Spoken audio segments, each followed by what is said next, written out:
mean, I always try to empathize with where y'all are at a certain point in time. I mean, aren't y'all brain dead? Yes. I just think about that test, and it wasn't a terrible test. I mean, I don't think it was that bad.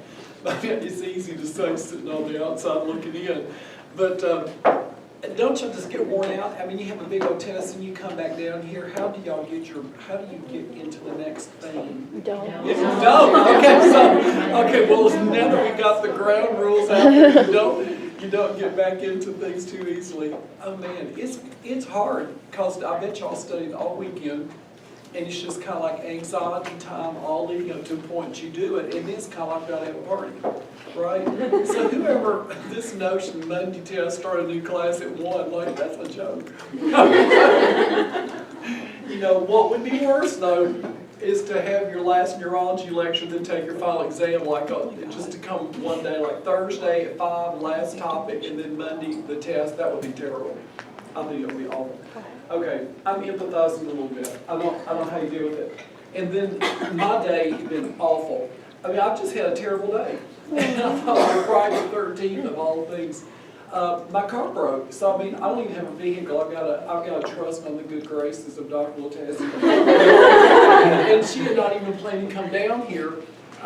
My car, as I was driving in, something started happening to the transmission. When you get to a stop sign, you would hit the accelerator to move, and it would just rev like there's no connection between this car and its transmission. And I turned it off, and it started working again. Then when I got to the next stop sign, it hit stop again. It did the same deal. So I finally got over here to the little parallel drive on 23rd Street where you park. I got right by the entrance and just pulled in and just let it roll to us. Called a wrecker truck. So while y'all's test is going on, I didn't sit back here and help out with the test. And of course, it would be the one day when we had this weird stuff going on. The wrecker truck was here to pick up my car, so I was up there on the corner helping him get this thing on. And I had his phone call, and I'm sitting here holding a cable down with my foot. What do you need? Like the test will run, go paper. There's nothing else you can do about it. And actually, just to segue off that just a little bit, ExamSoft is no longer being supported. I mean, SoftTest is now moving into final phases of use. They've been working on a new testing platform for a while. SoftTest will keep running. They're just not going to keep doing modifications to it. And I don't know that that was a part of what happened today or not, but there is another testing platform that they are launching called Examplify. And I don't know if we're going to switch to it right now or not. I don't actually think what happened with Sophie's computer is that per se. I don't. But we're going to do some exploring. There's no more big tests like that for 2 weeks, so maybe we'll do it. We had kind of wanted to run SoftTest through the end of the academic year since all of your stuff is kind of compiled that way, but we may go another direction. I'm not sure about it. But anyway, everybody else's computer operate okay, right? Anybody's computer freeze up? I used Examplify today. My computer did an update, so I had the new version. Uh-huh. Kind of like the older one better. Okay, did it work better? I mean, I had to get the hang of it, but Yeah. the picture was like a tiny, like 1 inch by 1 inch off to the corner. There was buttons where I could X out my ABCDs, the ones I didn't like, Yeah. so that was nice. Yeah. But yeah. Yeah, it's a little bit different. When I've looked at it, it's like, the reason I kind of want to stay with SoftTest, if we can, is everybody gets used to how it works. And then there's a lot of virtue to just leaving things alone that work when people know what to do. Because anytime you start changing the electronic backup to a test, and you're just stressed about the test anyway, it just kind of goes in overdrive. So that's one of my parts of thinking is not to try to add extra stress and new trick on top of everybody if it wasn't necessary. So I was interested that you got it. Do you have a Mac? No. You have IBM? So how did I'll ask you later. Okay. Some of the details. Did anybody else have that happen where Examplify showed up for them? Okay, everybody else is operating on SoftTest? Okay, everybody else did okay? The freeze? No freeze? Yours froze, but when you do the hard shutdown and it came back up, it did all right? Yeah. Okay, you know, the hard shutdown didn't work on yours, and that's usually my first way out, is that sometimes this atmosphere it just kind of freezes. I don't know, signals don't pick up, it locks up on the computer. Okay, well, enough of that. Let's move into the psych module. You get to go from brain structural defects and whatever, things you can identify, to behaviors that come out of the brain too, that are also disorders. Have any of y'all had anybody here a psychology major? Okay, got one psychology major. Anybody here worked with psychiatric patients before in a substantial way? Okay, nobody. Okay. Has anybody had any exposure to or experience with a psychotic? Okay, you did? We had one schizophrenic patient. Okay, so you've had experience with one schizophrenic patient where they controlled or kind of out of control? No, not controlled. Not controlled, okay. Andrew? I had transported probably almost 100 of them in and out of our facilities. Okay, so you've seen a range of behaviors, okay? Who else? I'm just going to contact you when I'm teaching. I've had a couple of schizophrenic students, and I think at least one with bipolar. Okay, okay. Same. Same as Andrew, and then also family experience. Family experience, okay. And you know, it's fairly common, and we'll kind of see that as we kind of get into it. Okay. Anybody else have experience? At City Rescue Mission. Okay. You'll see a lot of schizophrenics on the streets in Oklahoma City. That is for sure. Another issue in the world of mental health and psychiatric care is a lot of emphasis these days on deinstitutionalization and staying out of care.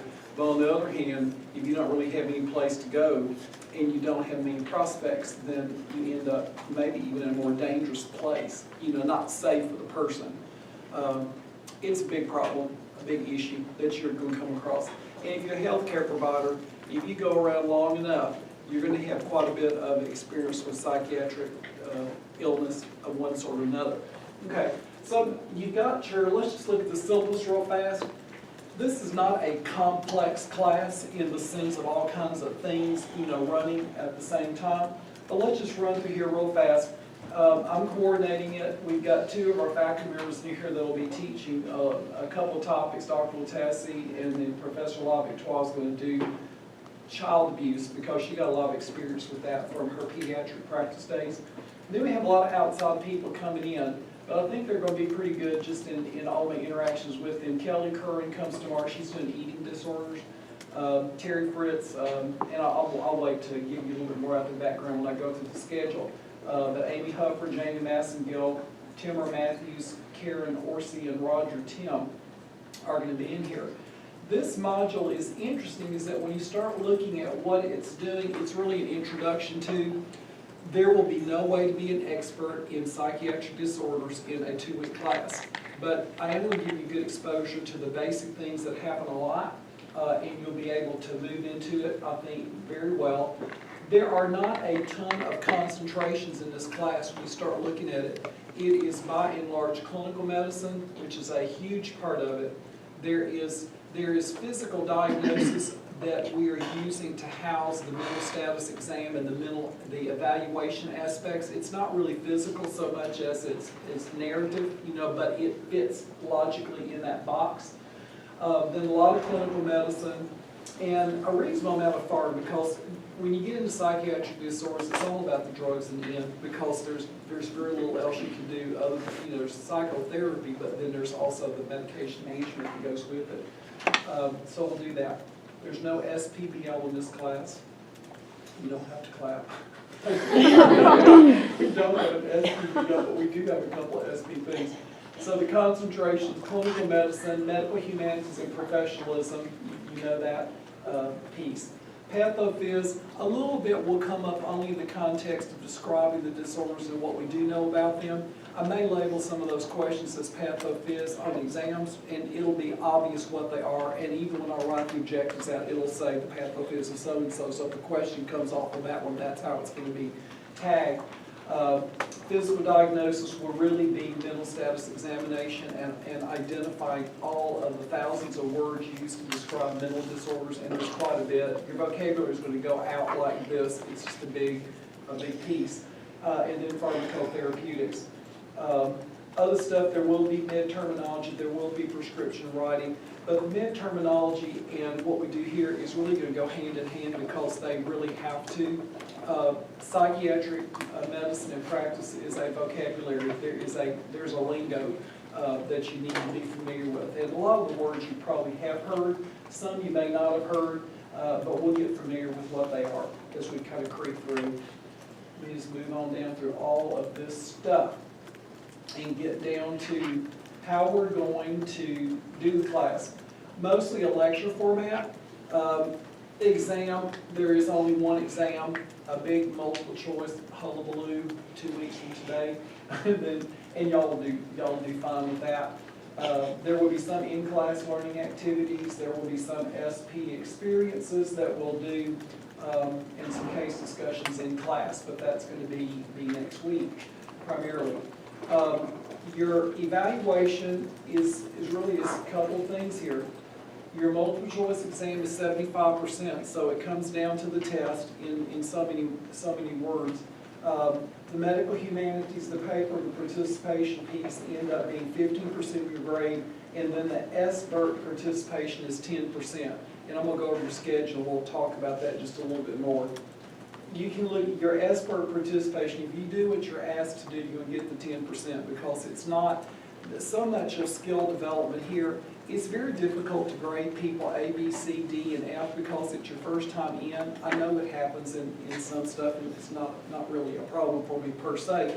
But on this skill, this really is interviewing skill and motivational interviewing in the more difficult, touchy situations.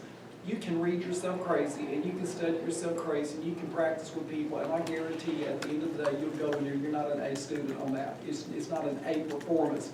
But you have to experience stuff.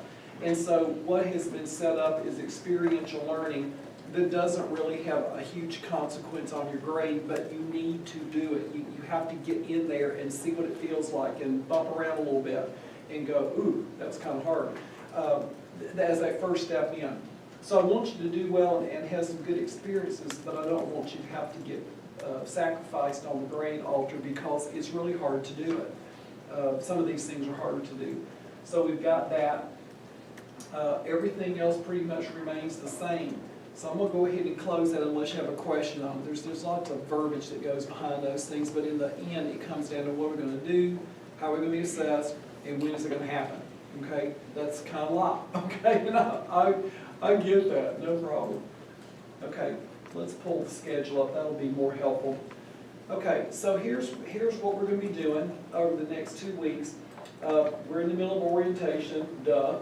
We're going to do psychiatric assessment, mental status exam, but only just a little bit on mental status exam, really the psychiatric assessment. Y'all already had mental status examination for neurological problems, and you can't forget it. I'm not going to come back and test all over it like you had before, but it will pop up in your language and understanding, and you'll go, okay, I got that.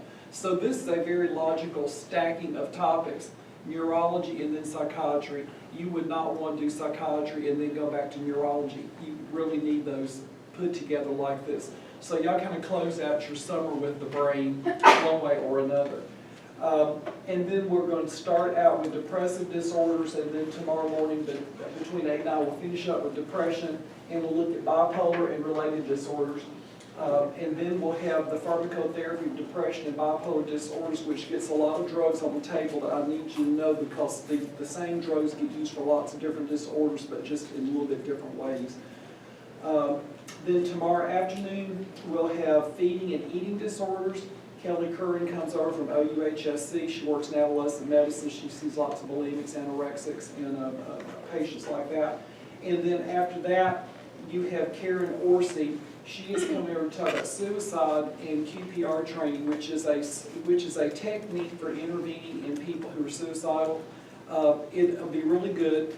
When you're in primary care practice, you have to be able to do something because this is going to come up.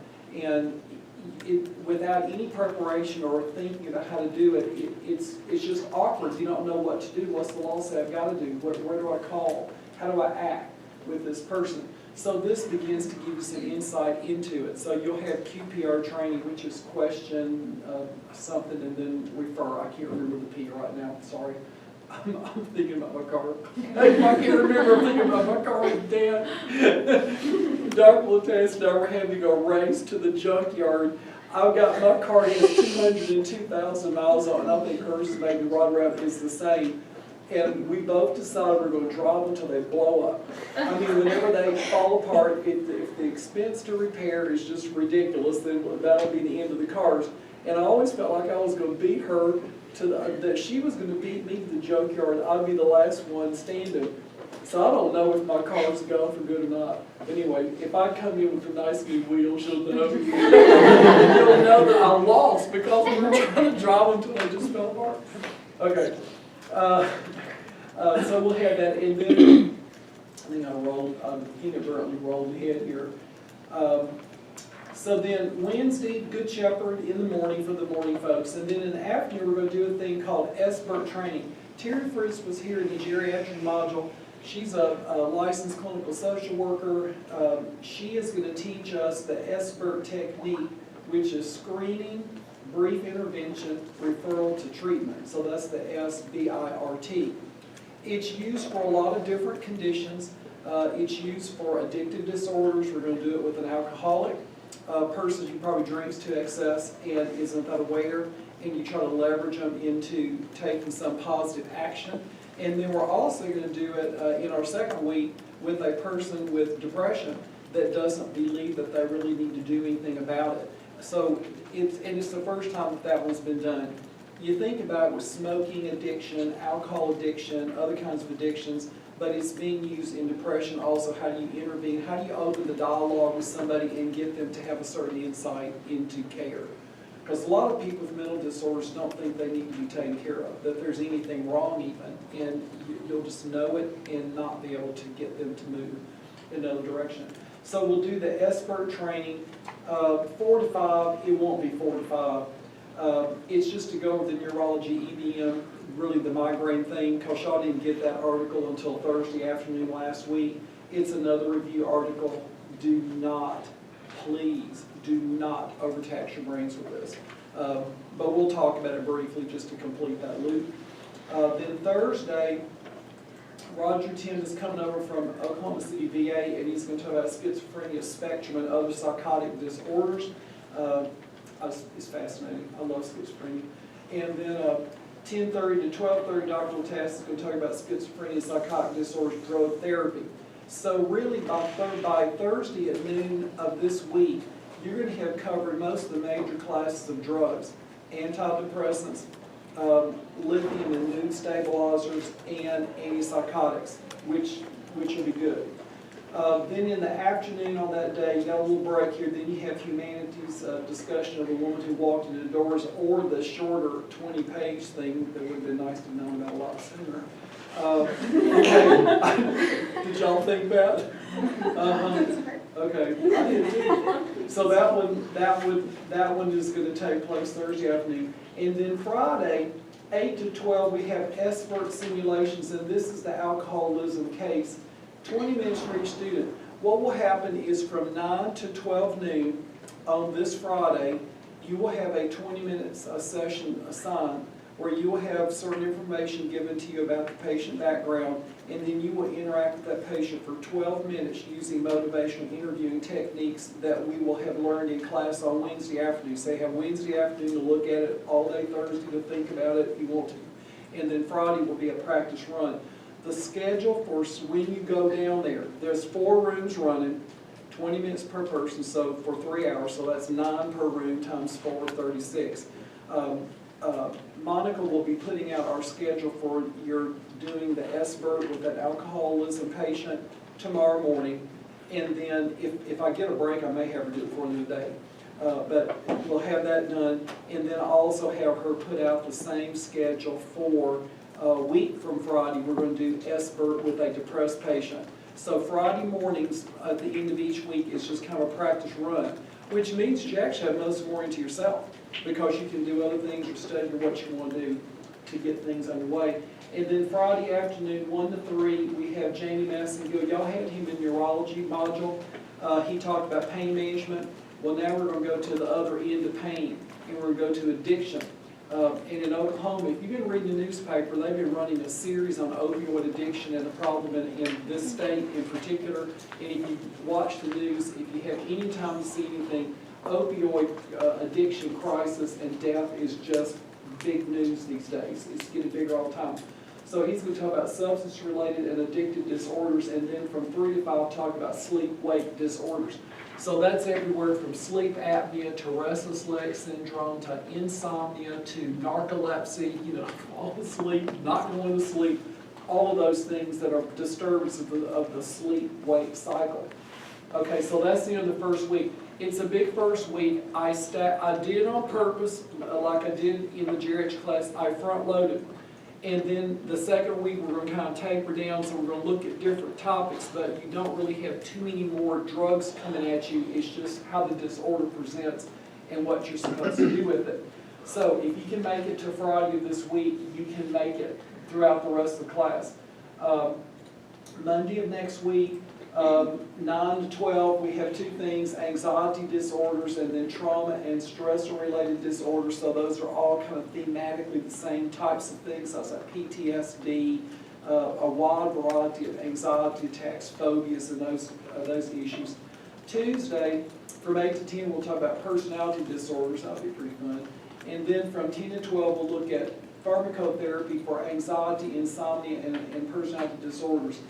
Such as they be treated. A lot of it's just anxiety management and features of that presentation. In the afternoon from 1 to 2:30, we'll have autism spectrum disorder presented by Amy Huffer. She's a licensed clinical social worker. They do a lot of work with autistic children. And she's actually working on a PhD right now at Oklahoma State in autistic disorders. So she has a lot of experience over time with it. I think she's doing research on it also. Wednesday, Good Shepherd in the morning. Then 1 to 3, clinical medicine is going to be somatic, symptom, and related disorders. And then we're going to have some case discussions and review, whatever comes up. I'm not quite sure what we're going to do with that block. We may not even need to use the whole 3 to 5, but we'll do something with it that kind of helps you bring stuff together. Then on Thursday, binge eating disorder. Child abuse and elder abuse will be done by 11, thank goodness. And then Friday, you have SBIRT simulations, and really your time will be 9 to 12. Well, I've got 8 to 12 really as much for me because I've got to get the folks in place and kind of set up and ready to go. And then y'all will do your thing from 9 to 12. And then 1 o'clock is medical terminology exam. 2 to 2:30 is the SBIRT debrief. They're doing research on y'all. You're part of they're teaching SBIRT all over the city right now. OUHSC, meaning the professional programs, we're doing it. They're now talking to nursing on this campus because they want to look at it. So they have some things they want to ask y'all about the experience itself. And then 2:30 to 3:30, I've just got review and question session. Whatever you have not gotten answered or what you're worried about or how do I need to know this, that'll be the time to do it. So you should be able to get your material consolidated and not be spazzing out up to the last hour. But this week is going to be a bigger week. And then next week it's a little bit lighter, but we keep introducing new topics as we go along. So I actually like the way it's laid out. I think it's a very logical flow, and I think it will be good for learning, and you ought to be ready for the test on Monday. And then the psych exam is on Monday at 9 a.m. And I do not think it's a 3-hour test. It will probably be, with as much, it's probably a 100-something question test because we've got so much freaking stuff on here to cover, so just to give you a good range of questioning, you'll want to do that. Okay, any questions about all of that? Let me tell you on SBIRT, one thing I meant to tell you is a couple of things. On SBIRT, in your D2L, I have loaded 2 things. There's an SBIRT file in the course of D2L. There's an article, it's like 30-something pages long. Well, over half of it is just references. It's just references after references. It's like 14 or 15 pages. I do want you to read through it. Just, you don't have to commit it to memory. You don't have to put heavy brain on it, but just work your way, read through it. And there's also a video clip, probably about 4 minutes long, about SBIRT technique and why they do it. It's just on a Word document, but I've got the link pasted there, so you can just go in there, open the document, click on it, and see what you need to see. If you could do both of those before 1 p.m. on Wednesday, I'd appreciate it, because that will set your stage for the SBIRT training. And that's the only pre-work that you have to do for anything. Now, in regards to SBIRT, there will be one thing I'm going to ask you to do. You'll go in there with the actor for the period of time you have, and you'll do your talking, motivation, interviewing, helping them see their issue and where you would like to have them move or where they are willing to move through the questioning technique.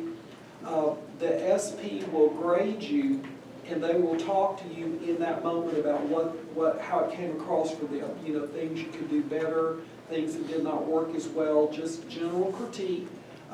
And then that's not a grade, but you have to go do it. If you don't go do it, that's a 0. I cannot give you 10% for not doing it. So you have to go do both of them. But I'm going to ask you to write a very short 1-paragraph, reflective paragraph about I'll give you several questions to answer, but it might be, I just haven't written them out yet, but I'll have them posted before I go in there. It'll either be about one thing that you felt like you did really good and thought was a benefit in that interaction, or it could be, and I mean, not even 100 words, whatever, just nothing. Just, I need you to, it's reflective journaling. Or something about the technique that you felt like you needed to improve on, or something about the technique that surprised you that you didn't realize, this about the technique, or something about yourself. So it's a very honest statement about what you felt like did well or did not do well, or how you felt about the whole process. And it can be, I hate this, it's not me, and I'm never doing it. I don't care if you say that, but you have to have legitimate reasons why you want to do that.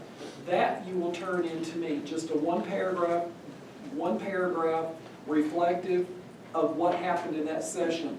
Ship it to me, and that's what I'm going to use. And I'm basically, if you get it, you're going to get 100% just for doing it, but you got to be reflective. If you just write, okay, it was great, thanks. No, that's not going to do it. You got to think something. Okay, and that'll be it. So that'll be the only thing that we will do with that. So there won't be a writing assignment at home other than a reflective paragraph about your experience. And I'll give you lead questions you can work with. Okay, does that make sense? And that'll be posted on D2L in the SBIRT folder, which is not in there right now. Any questions about what we're going to do?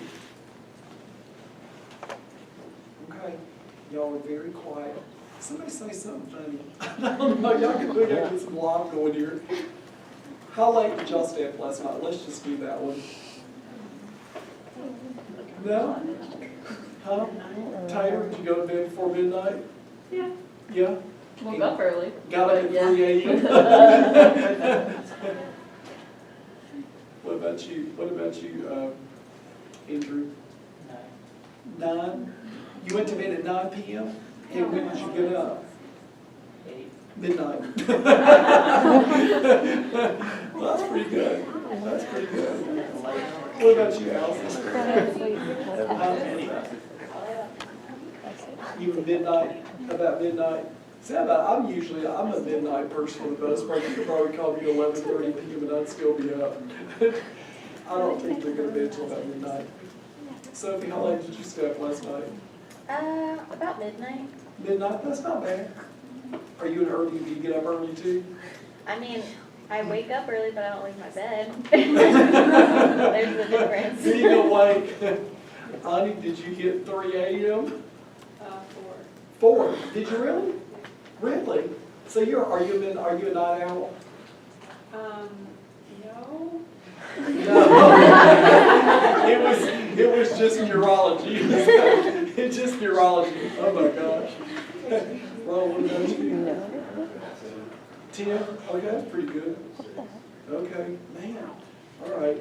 Well, I went to bed at midnight, okay, and I got up at 5 a.m. So I do not sleep long. I think the first test, everyone stayed up later. That's my general feeling. What is that now? The first neurology test, I feel like everyone studied more, stayed up later. Yeah. That could just be.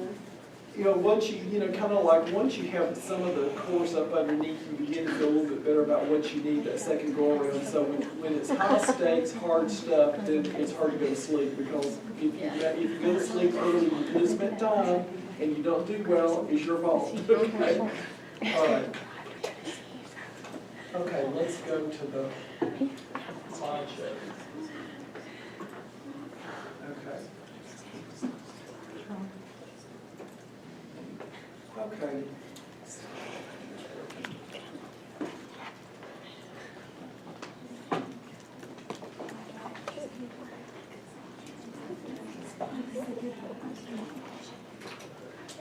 Yeah. Sober. Okay. Have y'all seen this? Everybody's seen this painting before at the front of the screen? Okay, who is that? Van Gogh. Van Gogh. What psychiatric disorder did Van Gogh have? I think He's schizophrenia. schizophrenic. He's a paranoid schizophrenic. And they see things funny.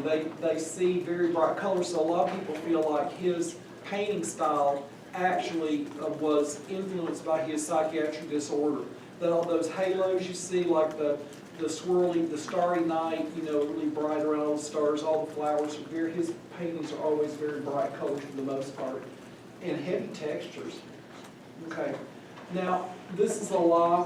There is not a second document posted on the D2L, but there will be for what we're going to cover. So just give me time. I have been blown up. I cannot tell y'all. I'm moving my mother from Alabama to Oklahoma, and that all came about in the middle of July. And it's just been one thing after another, just trying to get everything set up to do that. So I've just been, I've been barely making it. So if I do good today, I'll be really proud of myself. Okay. But there will be a separate document. I will give you objectives very much like I always give you objectives. And I also will probably give you objectives for outside speakers depending on how well I think they wrote their objectives and how well they were, how clear they were about what they were doing with that content. So I'll have to see it. I can't tell you in advance what we'll do with it, but once I've seen it, I'll know what to do with it. But most of the people have been pretty good about staying organized and sending me materials on time. So be calm. I'll keep you guided about where we need you to go with the content. Okay, history of psychiatry. Just to look at a little bit of the background of it. It's actually kind of interesting. It is helpful. Ancient times, the 1700s. These two skulls with the carve-outs, pretty bad. Back in the old days, back in ancient times, and I mean back, 2,000, 3,000, 4,000, 5,000 years ago, everybody thought mental disorders were supernatural, that there was some spirit invading a body, and that people's behaviors were demon possession of one sort or another. And what they would do is they would do a surgical procedure called trephination. And did y'all hear that term in neurology at all? It's where they take a knife or some other instrument and they actually cut a hole in the skull. And they did it to relieve pressure, let out bad spirits that are in the head that seem to be directing activity. So these are just skulls from the ancient past that shows that they used to do that quite a bit to work with mental disorders. Okay, let the evil spirits out. In Middle Ages, they started building asylums. I mean, back in the ancient days, people would just be shunned and out, on the outskirts of town. Now, for those of you with Christian orientation, Jesus had a lot of miracles where he cast out demons, and there's the one, the man, they usually live outside of town, and people were afraid to be around them. And probably they had mental disorder or whatever, going on within their own mental story. But people stayed away from it. Then they decided that they would start housing people in asylums and put them out of the public so that they couldn't hurt people or scare people. And they used restraints very commonly to hold people down because some of the patients just had movements that were just bizarre and wild and crazy and dangerous. The first psychiatric hospital was actually built in England, in London, the Bethlehem Royal Hospital in 1247, and it was rebuilt and revised a number of times. I mean, so this is one of the midpoints. This is probably like 16 or 1700, but it was first put together then. It also was known as Bedlam, and I put for your cowboys and cowpokes and Sooners, Bedlam, because that's where it comes from. Bethlehem Hospital is also called Bedlam. So here's a famous picture from Bedlam. If you kind of look at it, you see the people are all loose. They're just in rooms. You got crazy people doing stuff. I mean, who knows what they're doing? People touching people, people naked, people playing instruments. I mean, just weird stuff. So this is Bedlam. And actually, you know, Bedlam just has its own meaning in the world at large. It just means unbridled craziness. You know, get out of the way. Bad things can happen. Just insanity. So that's Bedlam. This is our Bedlam. We have OU, OSU. And this also has its own insanity built into it also. Okay, here's some of the restraint devices that they use. Cage them in little boxes, put things over their head, tie them up in chairs, tie them up on a bed. So, I mean, honestly, you look at stuff like this now and you kind of think it's cruel and heartless that you restrain people like that. But they did it back then because they didn't know anything else to do. Now, we might use medication restraints, which is overly sedate and treat people, but we'll get to that in case we move on. So let's look at Enlightenment to present time. The Enlightenment is when a lot of things in the world started to change. It's pretty much when people started thinking that they could reason their way forward. There's a better approach to how we do things. And society began to think it was not compassionate to lock people up and restrain them in hot houses or asylums or institutions, so they wanted to do something better. Okay, in the middle of the 1700s, you see a person named William Batty wrote a treatise on madness that he declared that mental illness was a dysfunction of the material brain, that is the substance of the brain itself, and the body rather than the internal workings of the mind. Because before then, everybody thought that it was demon possession or some, you know, you're thinking odd or you're intentionally doing something, you're dangerous, and it was believed to be kind of a disorder of the will. I want to do this and I'm seeing things different, I'm being disruptive on purpose. And he actually looked at it as an illness. So that's kind of a similar moment to kind of go that direction. Another person you have to know by name, Doretha Lynn Dix, she's kind of like the godmother of psychiatry because she pushed very hard to get laws to be compassionate and build institutions where people with mental illnesses could be taken care of. She was in New York, and the first asylum was actually built in New York. They had to pass a state law and get money and had to have an official act in place to make that come about. But she did pull that off. You can't have a talk about the history of psychiatry without putting Sigmund Freud up here. So this is Sigmund Freud, developed psychoanalysis, and it was very popular in the late 1800s.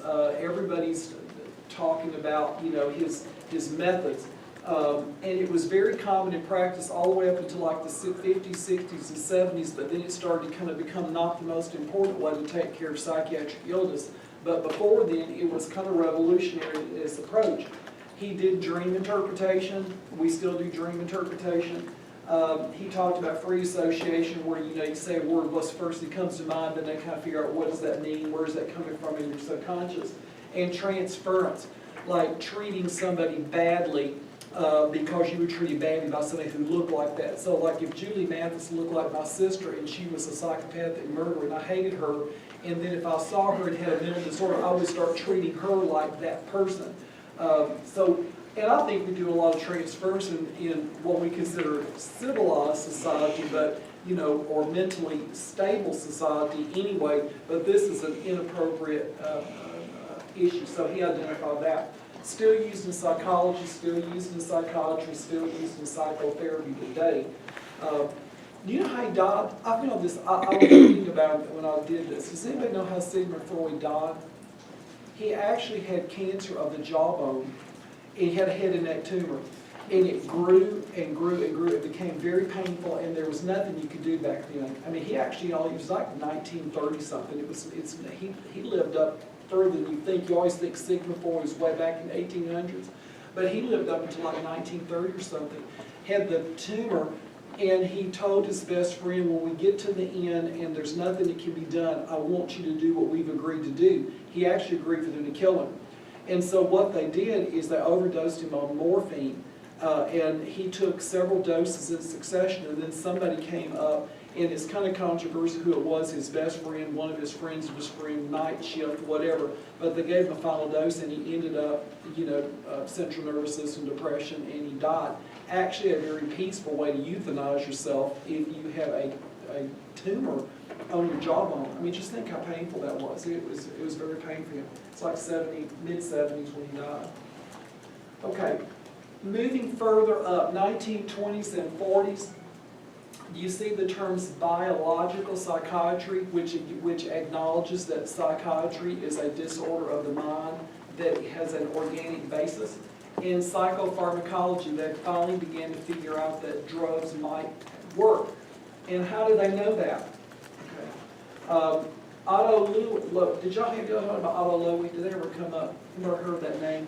The discoverer of acetylcholine. It's almost like the name that we ought to know, but he actually figured out that nerves worked by transferring chemicals from a neuron to an organ.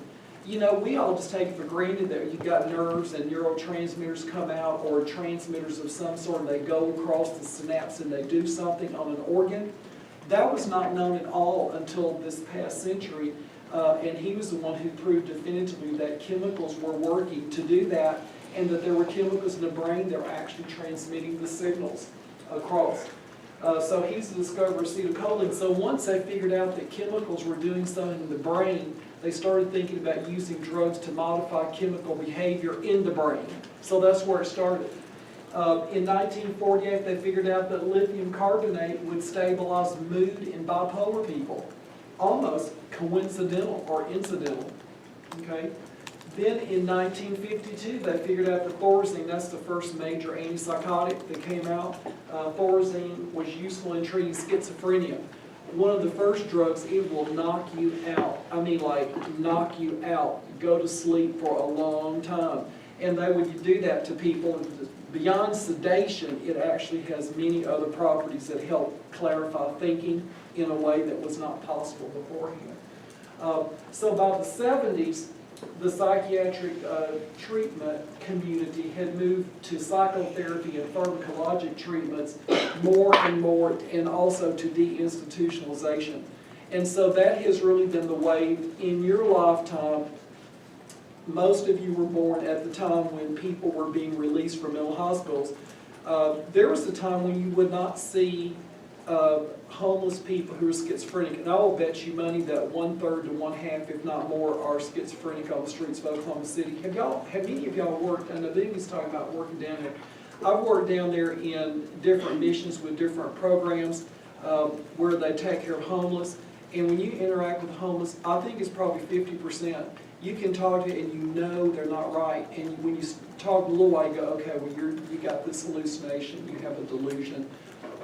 So a lot of them are on the street because they can't be, by law, put into a facility if they have a certain amount of self-determination. And if they're not hurting somebody or hurting themselves in some way, then they can just be free. So you have a lot of that now. And so society got people out of the institutions and back onto the streets, but there really is a missing piece from the street to productivity. And we really don't have, there's not a lot of funds for it, and mental health care for those who are not in the institutions is minimal. How many of y'all have heard of Red Rock? In Oklahoma City, there's Red Rock. You know how long they have, how long a psychiatrist has with the patient at Red Rock for the most part? 5 minutes. Okay, you can't even do any kind of history in 5 minutes, so it's basically medication, dose, and titration based on a very inadequate time. And no criticism of them, it's not their fault. You're just in a system where it's just lots of people coming in and you can't really slow it down because it costs money to spend time to take care of people.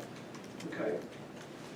So let's look at prevalence of mental illness just to kind of get a little bit more of the picture in place.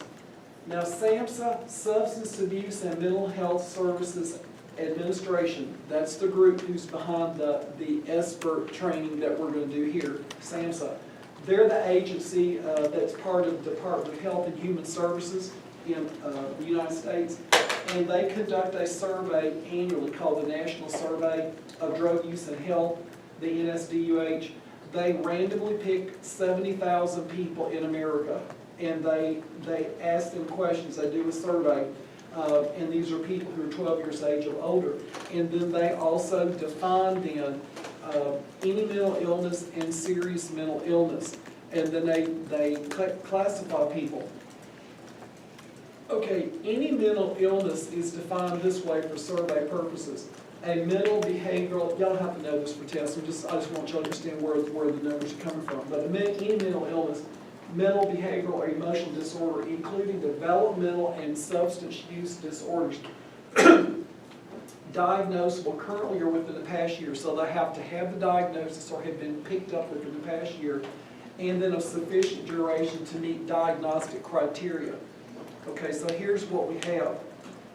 Okay, overall, 17.9% of people have something called any mental illness. That's almost 1 in 5 people. So that gets into insomnia, anxiety, stress-related disorders, depression, the whole range. Women more likely than males. If that's interesting, no comment. It's just a finding. There are genetic tendencies to all of these things, and there's some things may be sex related. It's hard to, we don't know all the reasons why. You can see that it seems to be higher in the younger and a little bit less in the older, but I wonder sometimes if that isn't because of effective treatment, or the phase has passed, or they've killed themselves. I mean, who knows? You know, how that's affected. And then you see there are ethnic differences as well.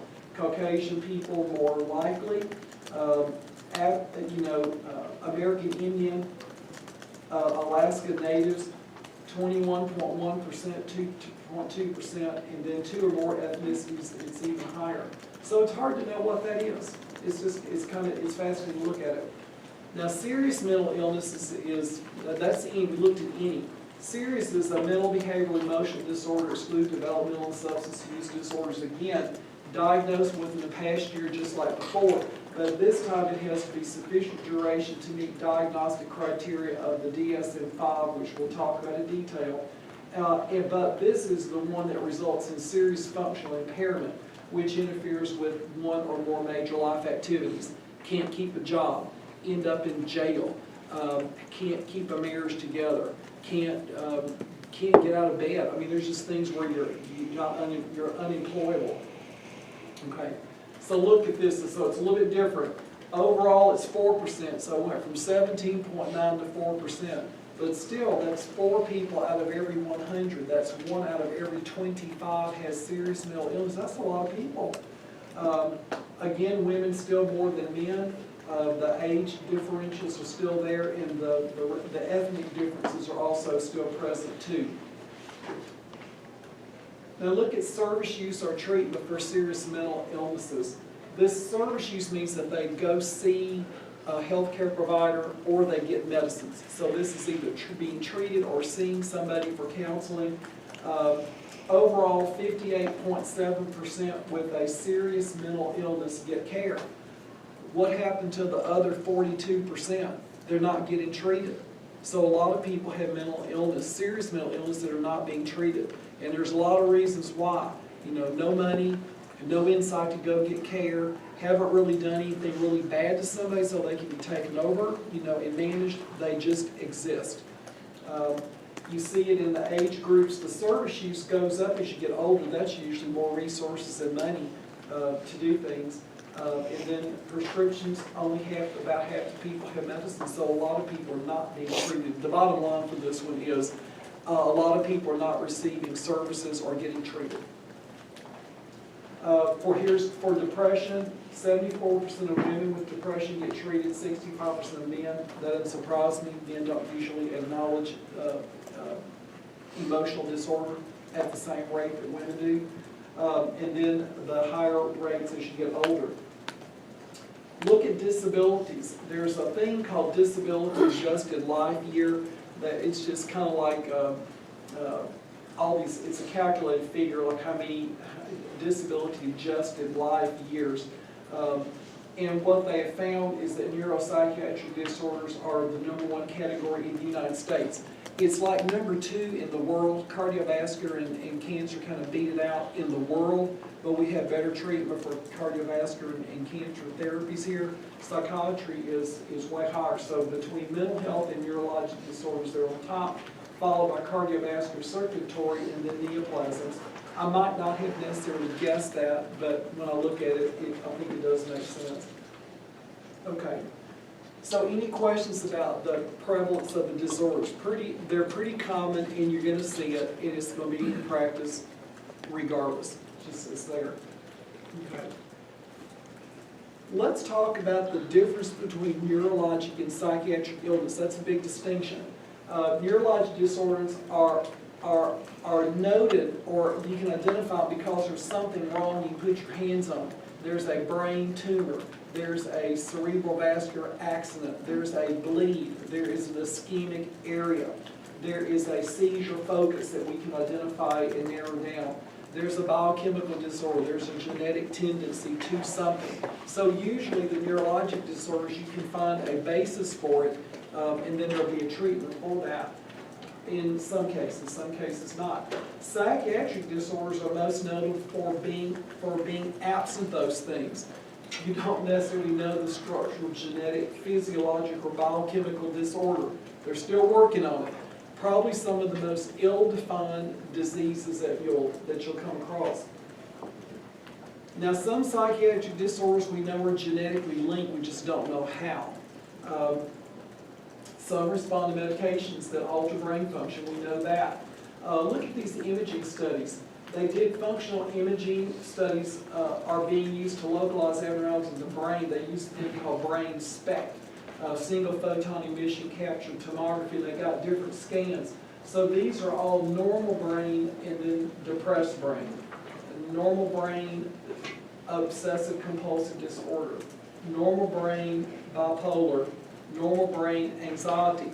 So what they do is they inject a radio-labeled isotope, and it goes around in the bloodstream in the brain, and where brain activity is increased, or there's increased metabolic activity in that part of the brain, then flow is increased and you'll see it light up more. So you can see that there are different things going on in normal brains versus brains with these 4 disorders they have listed. It doesn't tell you what's going on, it's just that there's some greater activity in different parts of the brain and lesser activities in some parts of the brain relative to a normal person. Okay, y'all are starting to do that. Y'all need to go let's take a bathroom break. We're at 5 till. Why don't we let's get up and move. We're going to move a lot.